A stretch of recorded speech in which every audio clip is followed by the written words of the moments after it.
Hello everyone, welcome to today's webinar on understanding EU Deforestation Regulation, also called as EUDR.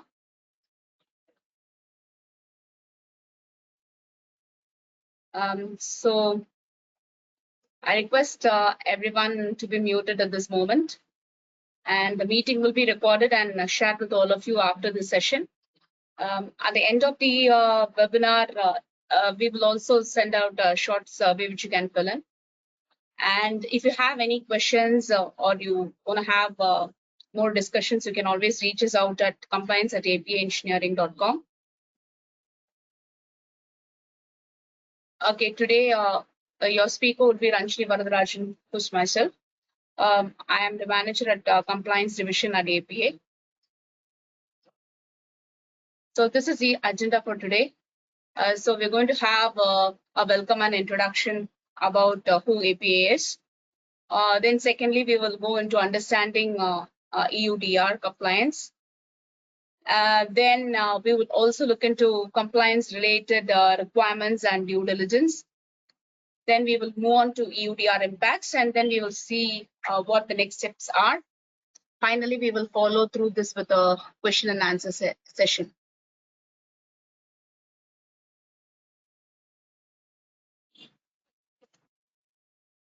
So I'm moving over to the slide on welcome and introduction. So this is who we are. We are APA. Like we've been around for more than two decades. Like it's almost like 25 years. We have our offices at US, EU, and APAC. We are ISO 9001, 27001 certified. We are also TISAC certified, and we have more than 350 customers, very happy customers. And there are these are our core offerings. So we have services over compliance, engineering, sourcing, and also technology. So primarily, we also provide services in each and every division, software, and also turnkey solutions. So why APA? Because we are the people who are very focused on our customers, and especially because of a domain expertise. For example, our compliance division has a lot of expertise in this specific domain, in regulatory domain, and we have more than 400 experts with us in this team. And we also have advanced tools which can support your data management, your analysis, and also reporting with respect to regulatory compliances.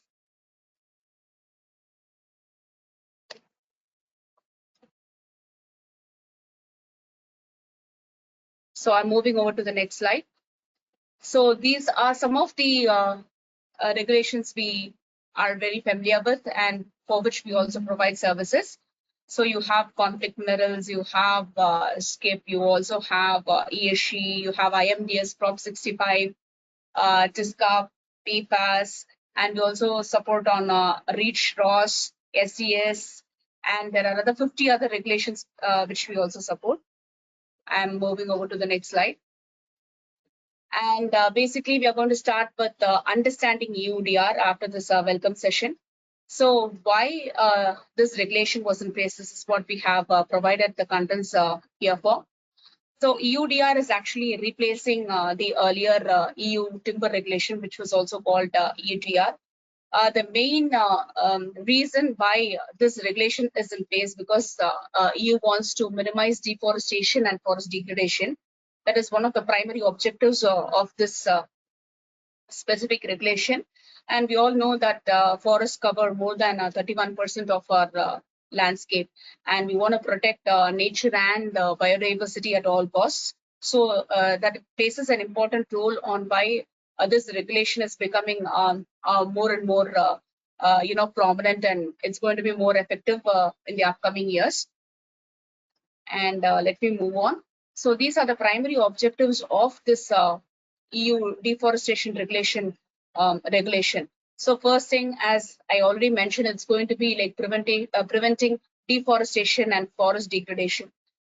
So EU is trying to help all of us by preventing deforestation by not allowing products to come into place, which have come from a place or a country or land where there has been deforestation, that is post December 31st, 2020. And then this is going to ultimately result in a lot of reduced carbon emissions. So this regulation is actually going to help us minimize the amount of greenhouse gas emissions. But right now, EU is targeting this at 32 million metric tons actually every annual, based on all the commodities they have. They have put the products under scope. So based on the commodities that are right now under the scope of EUDR, they are planning or estimating that they will at least cut down 32 million metric tons of emissions, carbon emissions to the atmosphere. So then there is also promote sustainable supply chains. All of us know how difficult each and every supply chain management by itself is, and there has been a lot of issues where suppliers aren't transparent with where the products come from. So this is actually going to, the objective of this regulation is also to make the supplier chain more transparent and also to have a good traceability overall. Then finally, as we said, because forests, we have a huge forest area, like 31%, and protecting the biodiversity of the species is, and indigenous rights of the people are also very, very important. So these are the primary objectives of why the regulation is actually in place. So I'm just moving over to the next slide. So when does this regulation is in effect, or when it's going to apply? So all this began by 29th June 2023, when the regulation actually came into effect. After which, because of a lot of inputs to the European Union Commission, they decided to defer the regulation for 12 months. So that actually happened in 14th of November, by 14th of November 2024.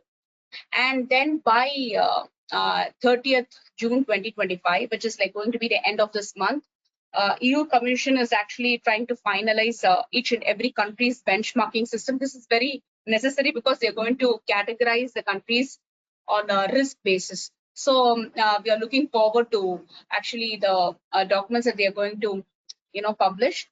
And then while this is all taking place, larger operators and traders are supposed to comply with this regulation right from 30th December 2025.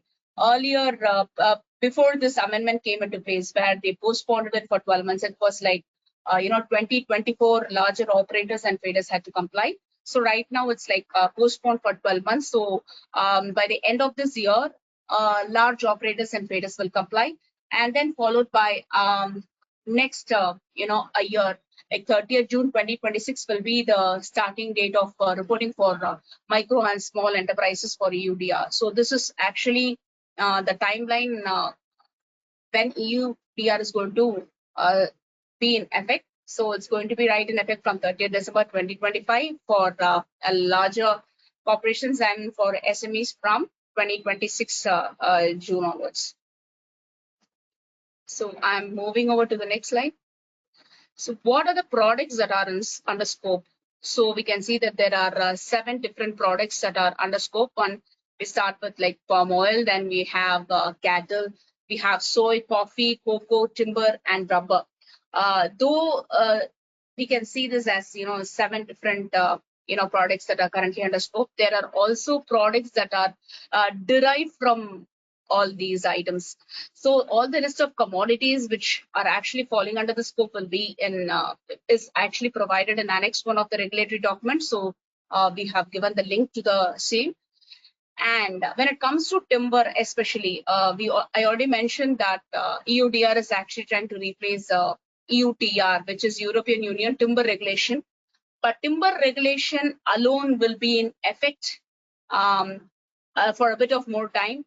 So EUTR will actually continue to apply to timber and timber-related products which were harvested before June 29th of 2023, and they have already been placed on the market. If you're placing the timber products on EU market from December 30, 2025 and December 31st, 2028, then if you are exporting timber into European Union, or else if you're a trader who's operating within European Union and placing your timber goods and related products derived from timber in the market, then EUDR will be applicable for such organizations as well.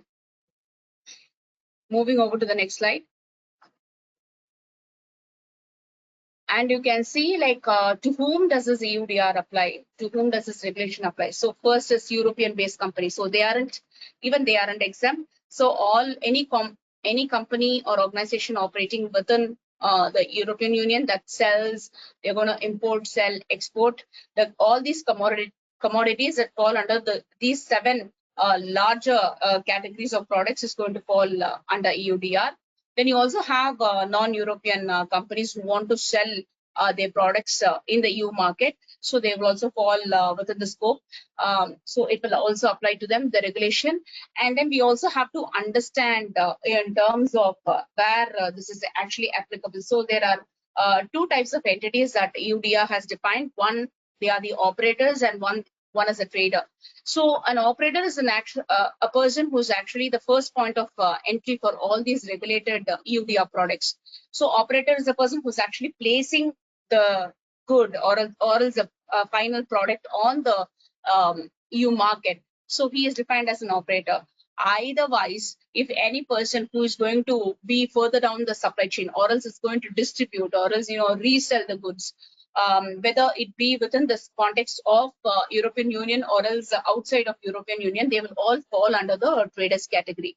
So basically, they are anyone apart from the operators. So your operator is the first person who's actually placing the good on the EU market, and anyone who's along the supply chain who's trying to whether sell the final product within EU, or else they are sitting outside of EU and they're trying to sell the product which is already placed within EU, and they're trying to export the goods also. They will all fall under traders.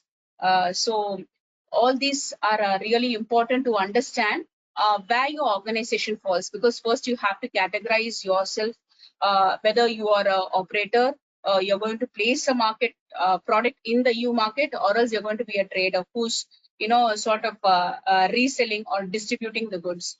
So once you understand whether you are an operator or trader in this regulation, this becomes really easy. So it is very necessary to understand these terms, and let's move forward. And right now we have come into the main part of the webinar, where we are going to discuss on the compliance requirements and due diligence. So we saw what is EUDR, what are the objectives of the regulation, and we saw what are the products that are falling presently under scope. It is not just limited to all the 7 products that we just saw in previous slides, but it is also the derivatives that come from those products. And there are certain exemptions as well. So it's always better to look into the Annex 1, which we have linked in the presentation for better understanding. And we have also looked into to whom does this apply and when actually this EUDR regulation is going to be in effect. So if you are an operator or trader, and if you belong to a large organization who's trying to, who's falling under the scope of all the products that is mentioned in Annex 1, then by December 2025 will be your start date when you have to comply.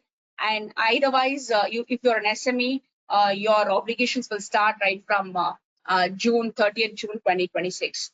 So I'm just revising or reviewing whatever we've learned before. So right now, because we've seen all that, we have to understand what is actually expected from an operator or trader who is within European Union or else outside of EU as well. So there are 4 requirements that this regulation actually requires. First is deforestation-free products. So what the core requirements of this regulation actually speaks to us is your products must be deforestation-free. So if so EU has got a vast information system where they have they have documented, or else they have a digital version of all the forestry area around the globe until, since December 31st, 2020. So if like your products must be sourced from land after where there has been no degradation or else deforestation post this time period. So after December 31st, 2020, wherever your company is sourcing, if you are the final manufacturer of the product, which is falling under the scope, you may be required to source your materials from, suppliers down in the suppliers in the value chain. So if your sourcer is actually going to work in an area or else and work in a forest area which has been deforested, or else there has been removal of trees, then of course definitely we don't fall under deforestation free products, because obviously the products are falling under deforested land. So all the geo coordinates or the geo data is already available within the EU, and we have to make sure that from whom we are sourcing, they don't those lands don't fall under deforested stated areas. So this is one rule. And then the deforestation free products will apply to all the 7 commodities that we just discussed. So, and the derivatives also, which was listed in Annex 1, so which we have linked prior. Then not only your products, that is your down the line supplier should not only provide you materials or raw materials or whatever you're using for your final products from non-deforested areas, but we also have to see that they also comply with all the legal regulations for that particular land. So if so, you also have to ensure that the product, which the final product will also comply with the relevant laws of the country of production. So if your country of production is China, country of production is India or Malaysia, so we have to ensure that they are regulated there, that the products, they are complying with the most relevant laws of the country, which can be on land use, which will be on environmental protection, which also includes labor rights. So we have to make sure that we comply with all this, and also human rights, and then anti-corruption. So not only deforestation is the only mandate, but wherever your product is coming from, we have to ensure that they stick to the laws of the land. Then you also have operators. You have to make sure, if you're an operator, you have to make sure that the legal standards are applied throughout the supply chain. Because as we see, this is not going to be just the end, the operator who's placing the goods on the market. Not only that company or organization is going to be affected, but this EUDR is going to affect the entire supply chain. So we have to make sure that wherever the products come from, they will stick with the regulatory laws of that particular country of origin. So you have your legal compliance. First, we have to ensure the products are deforestation free. It cannot come from any places where there has been deforestation or degradation after December 31st, 2020. We have to have, records showing that, our products haven't come from such places. Then you also have to ensure whosoever is your supplier, they are actually holding on to the regulatory obligations of the country of origin. So they have to stick with all the laws that is being mentioned here. Moving over to the next slide. Then this is an important important piece of the webinar, that is like your due diligence. So this is very, very important, because your due diligence statement is actually going to help you place the products on the market. So you have due diligence, which is a bit different for operators and you smaller traders. So in case you are an operator, so a person who's like placing the products or exporting from EU market. So first thing is like we have to collect information. So collect information on what? So I'll come to the details of what information needs to be collected. But right now we have to have this data collection. When we say data collection, it just doesn't stop with tier 1, which means you have your tier 1 to tier N. The information should come through from all the until tier 1, smoothly. So there has to be a lot of data collection or data gathering that's going to be done here. So this is what actually speaks out for supply chain traceability. So we'll be able to see, okay, if company A is the company or organization which is going to produce the final product and place the product on the EU market. So he would know exactly where his or her, your source products come from, the raw materials come from. So we have traceability from the ones to the end chain. So we have to collect information and documents. Why all this is needed is because we are going to you tell the EU authorities through the due diligence information that my product is deforestation free, and I've also made sure that the product has legally complied to all the laws from where it was actually produced. Then second is like actually we have to conduct a risk assessment to identify any potential non-compliance. So it is great when our products are compliant, but there can be certain areas like many cases, you have Amazon or else products that are, like being, where they source materials from there. And if there is going to be deforestation, I don't think so. People, they have people going and monitoring that place every day. So we need to make sure and conduct a risk assessment, on grounds or else, through, geo information that it is deforestation free and it is legally produced. We have to make sure the risk assessment is done. Then we also have to implement, we also have to have risk mitigation related features. So what to do in case of non-compliancy for our products, because we cannot place them on EUDR. There are going to be penalties for that. So any products that does not comply to this regulation, and we are for the products under scope, obviously. So we have to also have a risk mitigation, always ready, because we are not going to be able to place our products on the EU market. So we are going to lose in this in terms of business, and also we potentially not only business loss, but there is going to be other losses as well. So risk mitigation is also really important, and risk mitigation helps us to ensure that our risk will be bare minimal at all costs. Then the other thing is like we have to communicate to operators and traders. The reason that throughout the supply chain that the due diligence has been completed. Why? Because in certain cases your SME related traders may be they may be required to have your due diligence statement numbers. So the communication also has to happen throughout. And finally, we have to submit the due diligence statement via EU system. So the information system is already available for EUDR, and they have also, EU has also like provisioned a lot of webinars which will actually show us how to, use the system effectively.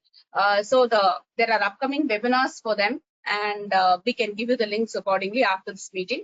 And then you also have to retain records. I mean, it's not only about submitting the due diligence statement. Now you also have to retain your records for at least 5 years.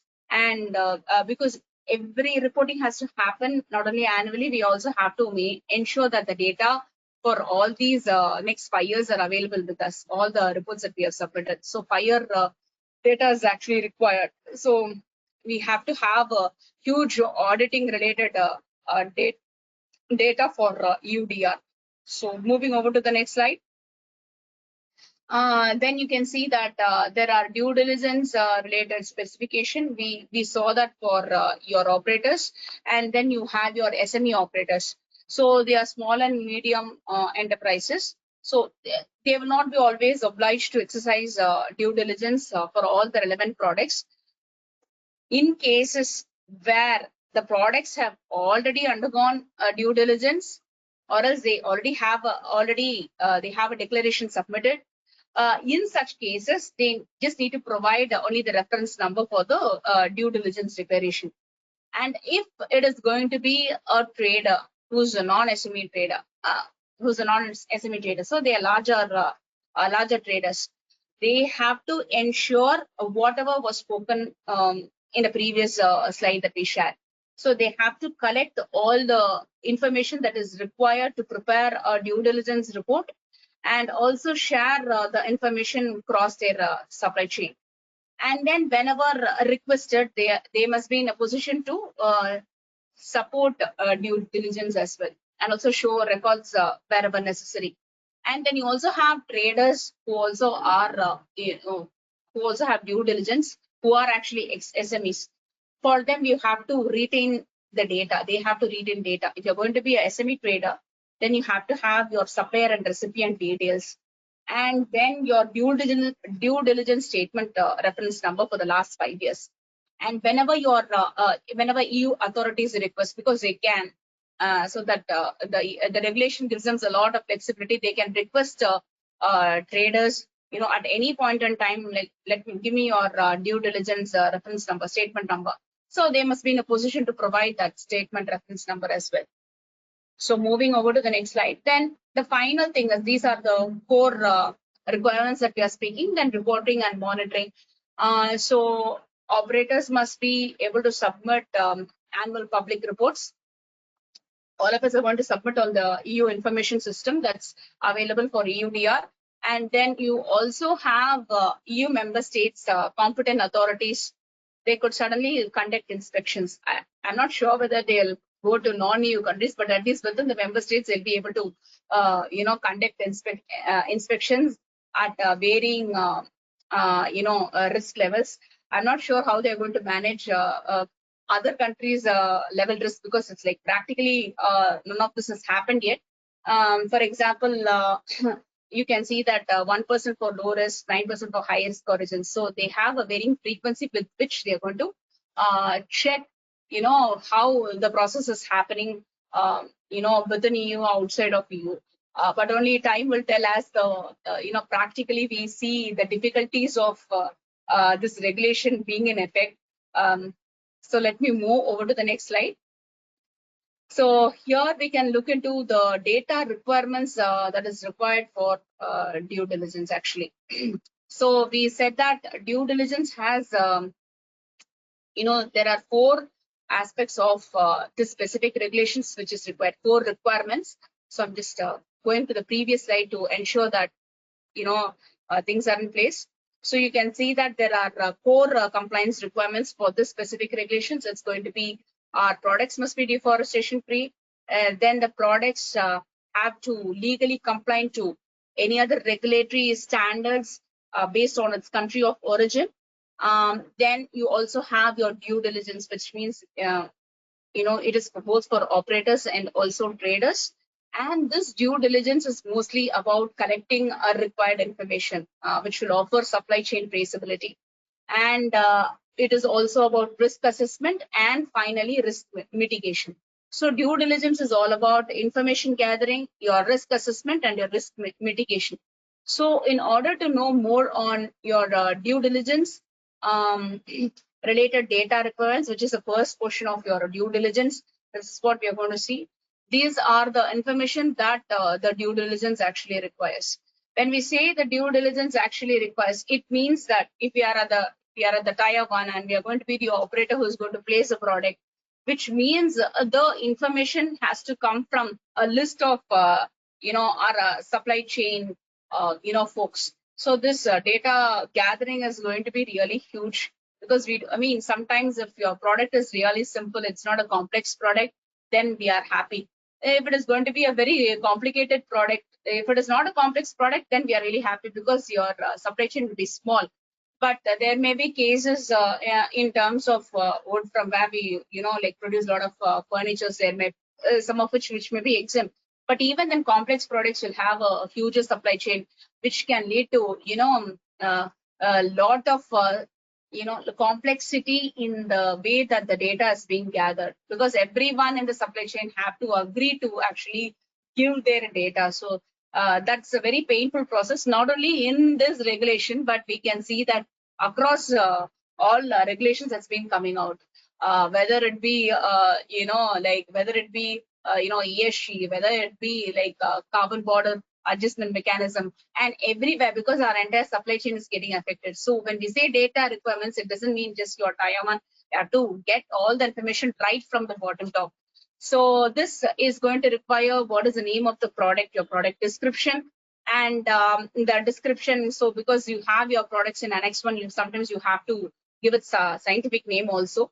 And then the quantity of the relevant products, then from where what is the country of production, and you also have to have the geolocation. So this is what is like really important. But this is where like we're going to, our present geolocation of the plot of the land from which, they, for example, if you have a timber related product, a composite of timber, which you're going to place in you, so you have to know where they had taken these timber wood from actually. So you have to give the plot related information, that is the geolocation. So this geolocation will be compared against the data that was that's available with the EU for until 2020, December 31st, 2020. And if they're going to see any, plot variation which is suggesting any sort of deforestation, of course, we will be non-compliant. So geolocation is so important for all the commodities. And then you should, then the information required is like, from whom the product has been purchased and where it has been supplied, their administrative information like name, address, and email address. And then verifiable information saying that, the products are free from deforestation. So we need attested information. So which means that your supply, the bottom supplier would have to work with local authorities in order to provide you with that verifiable information. I'm not sure. There are a lot of practical aspects to this. I'm not sure. Even in case if we are going to take remote areas, I'm not sure who's going to be the local authority who's going to help a farmer or else a person who's working with the timberwood so much. And I'm not sure how they are going to coordinate. Everything will be outright in the open when this implementation actually comes into effect. I see a lot of practical difficulties, not in developed countries, probably in developing countries or as underdeveloped countries, because like there are huge exporters of like for example Malaysia, huge exporters of palm oil to Europe. If they fail in due diligence, then that's it. Like they're going to, they're going to have a huge business loss, which I have covered in the upcoming slides. But anyways, theoretically speaking, we hope that the supplier at the 0th level will be able to work with a local authority there, and then produce some land documents or land drawings and say that yeah, this place or this land actually doesn't come under forested area. So we need to have that sort of an evidence sitting out there. So the evidence is really important. And please remember that this doesn't come from the tier one operator, I mean supplier or operator. It doesn't come from them. It has to come from the the bottom level, which is going to make things more difficult practically. But I hope things will resolve as we continue to engage with the supplier. And then you also have to have the other verified documents like the relevant commodities, where they have been produced, and whether they have the right to use that place. So all sort of documents have to come for your due diligence. So due diligence, as I spoke before, has three main areas. Like one is data collection, risk assessment, and mitigation. So we are right now in data requirements. So all these pointers are really required for us to be able to prove to the EU authorities. Like though we are going to file them, I'm just saying, like like over the course of the context, that you have to be able to prove to the EU authorities that my products are deforestation free. I can prove that to you because I have all the records with me. So this is one. And moving over to the next slide, you have risk assessment. Yeah, this is huge. So first thing is like your operator, if you're going to be an operator, you have to make sure that you analyze and verify all the information that you've collected so far. So we cannot believe anybody, just randomly. So even though they are going to be a trusted supplier for over the years, we have to make sure that information that has come from them is like really verified and analyzed. And starting on which we have to make sure that the operator here is going to carry out a risk assessment to make and to ensure whether the product can be placed in the EU market. And if they're not going to be compliant, obviously we cannot place. We'll be faced with we'll be charged penalties. So we don't want that. So first, risk assessment must be carried on, and we have to ensure the products. We also have to understand what is the level of risk that is associated with the product. That comes only out of risk assessment. There are different levels of risk. One is like negligible risk. So you're saying that it has like no, or it's like a very minimal risk. So I'm not going to tarnish all the climate goals of European Union by placing this product on the market. So that's what we are trying to tell. And then you also have a lower standard risk. So right now EU has put up most countries and standard risk, but that list is not up to date. As I mentioned over the previous slides, like, by the end of this month, we are going to get in a new list of new lists where we are going to categorize each and every country respectively on the risk factor. And then you also have high risk. So there are countries which are at high risk. So triggers like where they are using deforested lands, and all those will be placed. All those countries will be placed under high risk. So your place of production really becomes so important and so valuable for this regulation, because this is what it is all about. So we are going to conserve all our forests, and for which we need to make sure that we are not going into places and procuring materials from them and giving a final product which is going to cause deforestation again. So, and based on the assessment list that comes out, operators will have to make sure from what country they are, and based on the risk assessment list that EU would provide, they will be able to understand okay, if it is going to be Africa, whether they are in high risk area. So they have classified Africa as high risk. Then any products where the source of the commodity originates from there, then we have to make sure and go and verify all the data. So that's what they want us to do primarily. And then you also have a country assessment. So this is what we are speaking about. So this will be published by the end of this month. And then for risk assessment purposes, you can always take into account certification or third-party verification system, because an operator may not be always able to do all this. We can of course go on for a third party who will let you know where your products come from are deforestation free, and they will also be able to help you with the related evidential documents that may be required. And then finally, it's always a good practice. We also document whatever we are doing, and documentation is so important. And we should also not replace operators' responsibility. So operators should always be responsible and held to account. And then all the risk assessment that we are doing for each and every product, it has to be reviewed annually. Because some may be in a low or a standard risk country, then all of a sudden people may be illegally, sourcing raw materials from there. So it may become a high risk. So eventually the risk assessment has to be reviewed continuously and also documented for our benefit.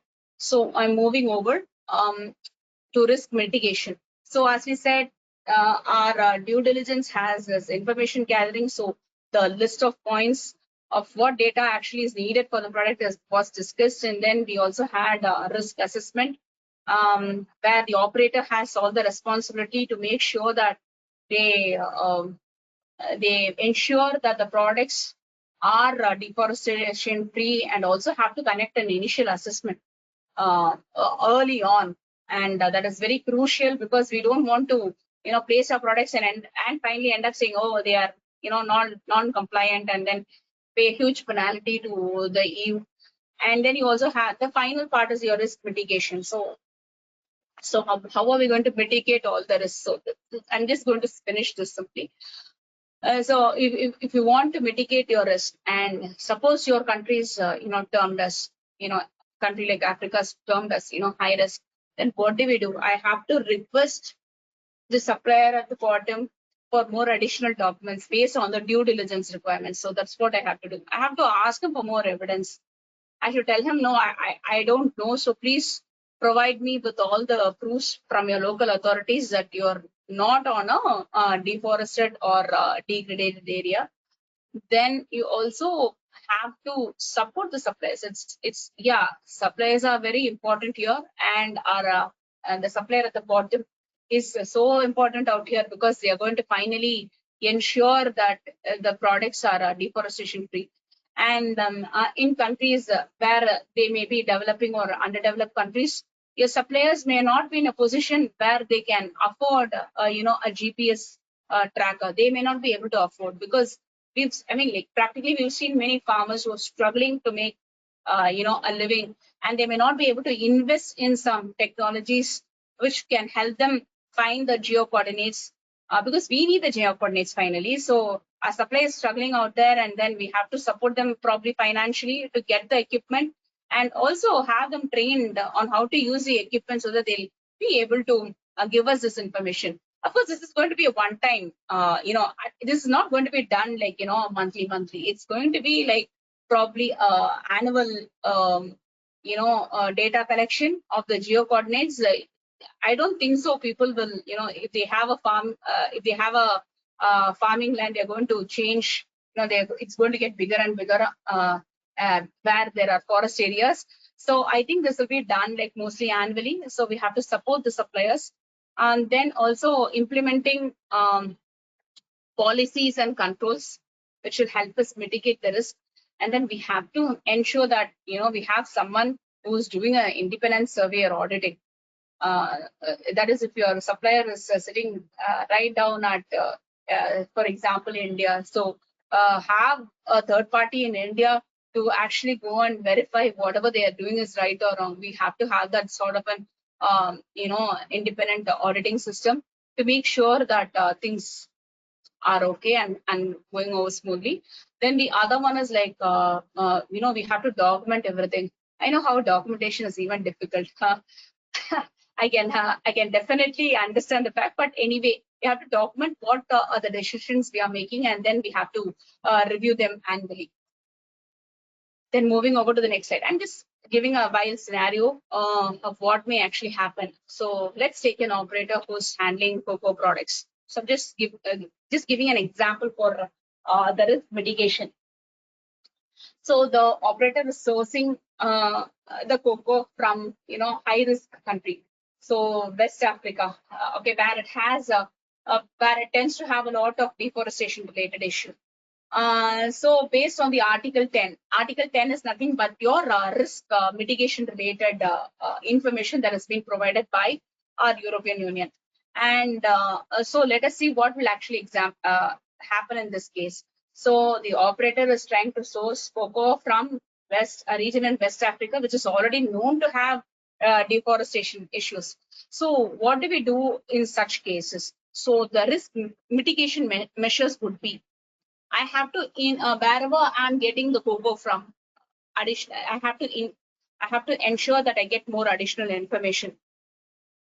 We have to tell them, give me your land permit, okay, or else give me the latest coordinates. Like if you don't have a land permit, I mean, because most of them in that area, I suppose they may not have a GPS tracker. So assuming they will give us a land use permits, and then to make sure that they have not been harvesting cocoa from places where it's reserved. And then you also can have an independent audit. So have someone there locally go and audit them, or else you can also use satellite imagery to make sure that whatever information they give you is really valid. Then we also have this capacity building, which is what we spoke of. We have to invest in the supplier sometimes in order for us to get the information accurately.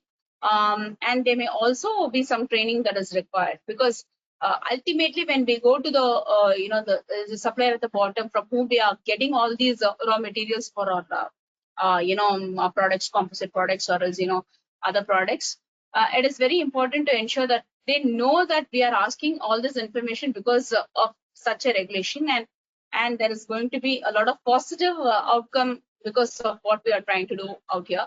So they may need financial support, and probably they may need also mentoring in this case. And then we have to enhance our record keeping, and that record keeping has to be digital, so that it will make our lives much more easier. Once we do all this, our outcome will be much better. Probably they'll go from being high risk to a very standard risk. But even then, placing the product on market is going to be tough. So this is a scenario which is helping us understand these are the risk mitigation related outcome, and what measures we are supposed to take for a proper outcome. I am moving over to the next slide. And based on our agenda, this is like EUDR impacts. So there are going to be both positive and negative impacts for EUDR. So I'm just going to discuss them briefly. So you have positive impacts. We are all happy because this regulation will actually put in check your deforestation. So if you can see that, like initially, even in our previous slides, we discussed they want to cut out the carbon dioxide emissions by 32 million metric tons initially. And deforestation, helping in reduction of deforestation will help us with this a lot. And then you also have your improved supply chain sustainability. So if you're going to be an operator who has sourced products from very high risk countries like Africa, so probably companies might reconsider or else rethink of changing their supplier. This is one way to impact from where you are supposed to take your products from. I mean, I wouldn't say everything would be positive in this case, but assuming that we are moving over to other sourcing places where your supply chain is more sustainable, so that will be a very positive impact. And then because many operators, if you have been working with a supplier for more than 10-15 years, then they will obviously make sure that they are hand holding their end suppliers also with capacity building. And then this EU Deforestation Regulation will also provide a way for other countries to incorporate such policies where there is a lot of deforestation to help save our environment and protect our biodiversity at the maximum. And there are a lot of negative impacts as well. And then you also have your economic disruption, which I just discussed previously, where like countries like you have Malaysia, Indonesia. They may have a lot of trade barriers if they are not able to meet any due diligence requirements. Due diligence requirements, it's easy said than being done. So practically, when they have to ensure that all the data that is coming from the zero supplier at the bottom level to us, that takes long, and it needs a lot of helping hands. And this may sometimes land up in of business for a few countries. Then you also have a burden on your SMEs, and because this is going to add to costs. Anyway, it is going to be an administrative cost. You may need a technical support, for which you would have to have a person who's familiar with all these regulations. You may have to find someone like that, or else it may lead to administrative costs as well. Then you also are placing all these burdens on the SMEs who are actually trying to make a living in this world. So it is going to have some financial costs on them as well. And then you also have supply chain shifts. So if we have been like purchasing from a high risk country, now we have to transition to another place where we are going to source this. This is the supply chain shift also. Like because of this, people may do illegal activities a lot. So sometimes whatever is meant for good is actually it hits us back. So supply chain shifts may actually cause more disruptions. Is the anticipation sometime. And then you also have your increased cost, because now you have to invest in 5 years of you has basically asked us to keep 5 years of data. So keeping all the 5 years of data manually is not possible. So we have to have, and definitely not Excel. I mean, Excel is good, but that wouldn't help, because we have to have the entire audit history. But Excel could be really difficult. So you have to have a digital system which will take care of all this data. And you also have to have your, people who actually know to use all these information systems and all these things. So this is going to somehow, have increased financial costs as well. And then finally, our end products also may be affected, because everybody in the supply chain will be disrupted, and because of all these additional costs, financial costs that we are having. Finally, people like us who enjoy coffee and chocolate, are the expenses on them also, the prices on them also will increase eventually, which is a sad thing. But anyway, we have to live with it, I guess. And then you also have your geopolitical, and social impact. So this can lead to a lot of trade tensions, and which we already saw in case of just like speaking out, like we had CBAM, and then and there were countries like India which was protesting that CBAM is actually taking a lot of business, and it's becoming very difficult because of the technology and the costs that's being involved, and it's disrupting a lot of businesses, because India is supposed to be one of the largest exporters of iron and steel globally. So certain things may actually, escalate a lot of trade tensions. That's what is going to happen even in EUDR. And then you also have your impact on indigenous communities. So if you're going to say that, you have a very small supplier who's trying very hard to make ends meet, and then we are placing all this entire regulatory burdens on him. And then because he's non-compliant, we're going to switch to another supplier. It's going to not only disrupt the supply chain, but that livelihood of that supplier, in that community is going to be affected. So it is going to have an impact on that community as well. Then you also have your regulatory alignment. This is going to have significant investment related requirements. So this is going to be tough, somewhat geopolitically, and it's also going to have a social impact. Okay, we are in the last 5 minutes, so I'm just going to speak about the next steps. And it's a happy news when the regulatory laws are getting delayed. I mean, we have more time, so the next steps would be to really use this time wisely. If we have not started our EUDR, process, if our company is going to be, or an organization, or as a person, if we are going to fall under scope, or if we are an operator trader, it's better we start right now. It's better to conduct an initial risk assessment. Of course, like you can do that post June 30th June 2025, because we'll have the latest list coming out from EU themselves. Then it's very important to actually do the process. So what policies should be in place? What are my procedures for conducting the due diligence? And what should I do in case I find my product is non-compliant? I have to have risk mitigation measures. So we have to establish whatever policies is required and keep them in place. Then the processes, of course, would have these policies, and then requesting additional information. The process would obviously have this in place. Then also having independent audits or surveys. Then in case if you're a non-SME, because SMEs, they cannot appoint a compliance officer. There has to be someone in that SME office who's taking on that additional responsibility. But if it's going to be a non-SME, you can afford a compliance officer. Please get a compliance officer and set up an independent audit. The other one is like document all whatever is being done to comply with this regulation explicitly, and please review them.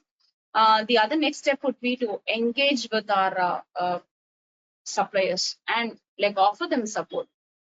And so like you can communicate your EUDR requirements to suppliers and smallholders. Then capacity building is always mentioned, and then which means training to use the tools and training to also understand the regulation. Then we also have to make sure that we have contracts in place which will support deforestation-free products. Then you also have to implement traceability systems, which means we need a digital system which will be able to hold up our records for the last 5 years. And please register with the EU information system. We have placed all the links out here. Then we do the monitoring and update. Of course, it is like the monitoring and update, and we have given you the information on what is the latest EU guidance. We have to stay informed because the regulation always has changes. Because recently, not only there were delays, so far the core of the regulation hasn't changed, but in cases like for sustainability related regulations, they have a lot of amendments coming like omnibus and all that. So we may have major updates to the regulation later on. So we have to review and adapt and always prepare for your inspection and make the document available, and always seek support. Like you can have third-party consultants like FSC who will certify, who are certificate providers, ensuring that your products come from a deforestation-free area. Then you also can leverage services like API engineering. That is us, basically. We will help you with we'll help you through this process. And then there's a huge list of facts that's provided by European Union. That's like great. Any questions that we have, mostly they would have addressed it. So we can refer to them and the training materials. These are the next steps. And if you have any questions, you can always contact us. And if you do have questions right now, you can definitely ask me. I'll do my best to respond. And this is the part 1 of EUDR. So in the next EUDR session that we're going to have, is going to be very technical related information. We're going to see more information on the data, what data is needed and what sort of reports that finally come out, and more on to the supply chain complexity.